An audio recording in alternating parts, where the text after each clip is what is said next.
Hello, everyone. Welcome back to Brewed Stories. We are here yet with another episode with Dr. Niyati Rajput, ma'am. She is a healthcare provider who has worked as a frontline warrior during COVID-19, and she has done her master's from UK in healthcare management. Here we have Dr. Niyati Rajput, ma'am. How are you, ma'am? Hi, Akhil. Thank you. It was a lovely introduction. I loved your energy, honestly. Thank you so much, Uh, ma'am. I'm doing good. Yeah, and Yeah, I'm really looking forward to this conversation. same here, ma'am. I'm also looking forward for this conversation to give our audience a new perspective of life. So I would Yeah. like to start this conversation in a manner of knowing how you how you became the person you are right now. What inspired you to become one? Okay, I don't have a perfect answer to it, but I'll try to tell you the way I'm just processing it right now. Sure, ma'am. Yeah, so I come from a very small place, which is Pachara. It's in Jalgaon district. Fortunately, my parents have been very supportive. The environment around me was always about business because I come from a business family. Yes, ma'am. Uh, if I talk about my mom and dad, especially, they are extremely supportive to the point like if I go and tell them that I want a moon, so my mom would be like, how long it's going to take for you to get that, and just get it the way you Get it, want get it. it. So yeah, that was the start, and I did my schooling over here. After my schooling, I got into the healthcare, and I think actually my journey started when I was in internship. So I Okay. was doing my clinical internship at MGM Mumbai, and the COVID happened. Fortunately or unfortunately, I was working in the front line. So, the shifts Yeah. and everything was extremely uncertain at that moment. And I think that time I was staying with my aunt, whom I call Atya. Okay. So yeah, I was staying with her. She have given her entire life to the social work.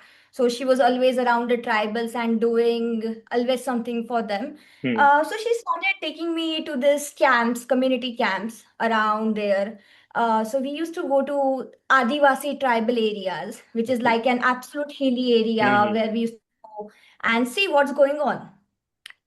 The world was entirely new for me, but what I could see that there was a different life. Hmm.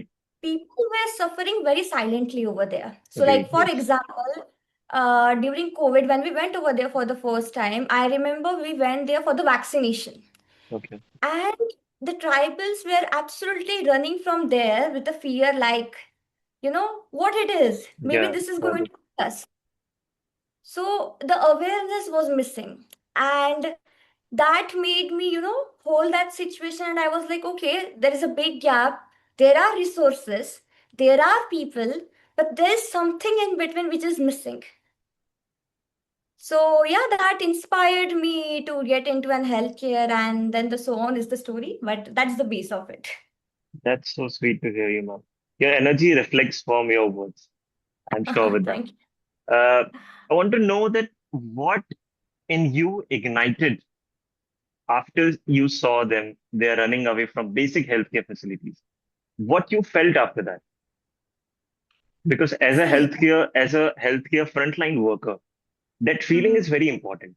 I am also yeah. serving as a MBBS graduate, as an MBBS student in a hospital, Mhm, and the feeling of treating someone and getting a smile on their face is something mhm, which drives me. So, what was yeah. your driving force? See, Akhil, I'll tell you again. Like, I haven't seen myself as being a frontline person Yeah. or, doctor or, Hmm. the person who contribute. I have always seen patients or someone, everyone around us Yes, as a ma'am. human. So even when I go to a patient, it's never about I am interacting with patient. Yeah. There is a person behind that. So it's always an empathy which drives me throughout the time. And I mean, if I have to share a particular experience, I would say, so when I was in London, fortunately, I got into the University of Exeter. And again, fortunately, God always have a plan. So, yeah, so I was working with sustainable developmental goals. And I got into this project, which was for the African communities. Okay. And it was my first time, like, for me, till the time healthcare was all about treating patient or maybe, supporting Adivasis the way I could. Hmm. But that word was completely new to me. Yes. So when I saw people over there, like, who are struggling for even a single meal Hmm. and still dare to dream about a life. Yes. That's So that. that, I don't know how to put that out into words, but I think that drives me Yeah. to be Got it. fortunate enough and, keep on going. Yeah. So, as ma'am, you mentioned that you had a shift from India to UK. So, Mhm. what were the basic differences you noticed while you're shifting from India to UK? See, we can see that there are major drawbacks of India on the front of medical facilities. So, did you face the same in UK as well? Which I'm sure you did, because they have one of the best facilities. So, what are your Uh, views on that? yeah. So Akhil, again, I'll talk from my perspective and then Yeah, I'll lead you to the healthcare perspective sure, and sure, the government we have all around the sure, sure. world. So when I moved from here, Hmm. I had a family situation going on where my brother got diagnosed with a cancer, my younger brother. I'm so sorry. And the patients were so terrific that I was literally at the airport with my father. My father came to see me off, and my mother was in hospital taking care of him. But as I mentioned, that my family has always been supportive. Hmm. So there was a part of guilt, encouragement, support, and everything was all together. So this little girl who was 25 back then decides to, flew away. And so I landed in London, the Heathrow airport. It was a dreamland, honestly. But as soon as I stepped over there, I realized that, like, oh God, did I make this a wrong decision? Because it took me absolutely 10 minutes to order just a bunch of sandwich at the airport. Because the accent was different, Hmm. people were different, Got it. everything was different. But then again, as I mentioned you earlier, you have to take a single step and just, keep on going with it. So I have always choose my, small little steps over my anxiety.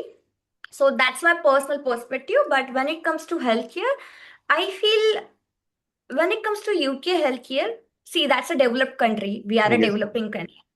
sure. Uh, it's much more, developed in the way that the teamwork is superb. Hmm. uh, I won't say they care for the patient a bit more, but there's a proper, way of dealing with it. Yes. So the healthcare is different, but again the problems are different. The waiting list over there is too much longer Hmm. than what we have. The I've heard of private it. health, Yes. yeah, the private healthcare is not affordable. So everything have its own pros and cons, I would say. That's really great to hear you that from. Now I wanted to know that what are things that you want to bring India from UK? Like in terms, if you talk hypothetical, what are the things you wish that India had too in comparison with UK? Okay. Firstly, I would say I'm blessed with the fact that I'm born over here. There's no doubt That about it. sure, But yeah, we are Indians and we are proud of definitely it. we are Yeah. Indians.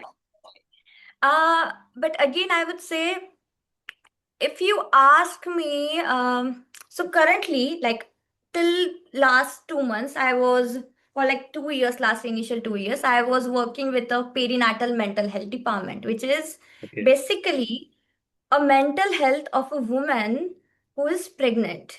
Yep. Okay.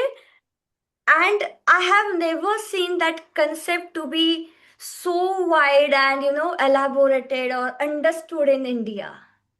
So for us, I mean, being an Indian, or I have seen the deliveries and people around me, it's Mhm. mostly like, okay, you're having the baby, you should be happy about it. True. But the trauma and the process the mother go through is a bit too much. Yeah, I agree. I agree. Yeah. So when I worked with them, I understood that array there is lot going on in the background. True. So I feel that that is something I would love to bring someday in India. Of course, our India is developing so well, and we do have a facilities available, and we are Yes, actually taking the mental health a better seriously than how it used to be.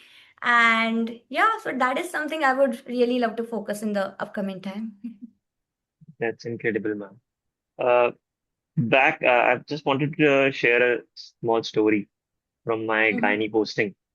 Uh, mhm, Back around like 1.5 months back, I had my gynae postings going on, and mhm, for a for a person like me, I have never visited a labor room or something like that where actual birth is happening. yeah. So back then it was around night time. So for the first time when I saw a child coming out of mother's vagina, it sparked something in me that there are two perspectives of this instance which is going in front of me. One is Mhm, the happiness which a child is feeling when he is coming out of mother's womb, yeah. and other is the pain which the mother is feeling. Yeah. So there are two poles apart things which are happening at a time. So as you mentioned that the mental working on mental health of pregnant women is more crucial when it is after the delivery, because at that point of time the mother has to take care of a child which is now a separate entity, and her family and herself, who is going she is going from after delivery part. So yeah, that part is becomes more important, and the story is has now become a more important part of my life, because the first timers are always important and they are more Yeah. precious. So And that's now, how we ma'am, yeah, I mean, that's how we learn. yeah, that's true, that's true. So I wanted to know your instances, your first time instances about something which made you feel that yeah, you are now a more better person. See, Akhil, you know, that's a If really you had deep any question. story, if you have any story, I see my life, I genuinely feel like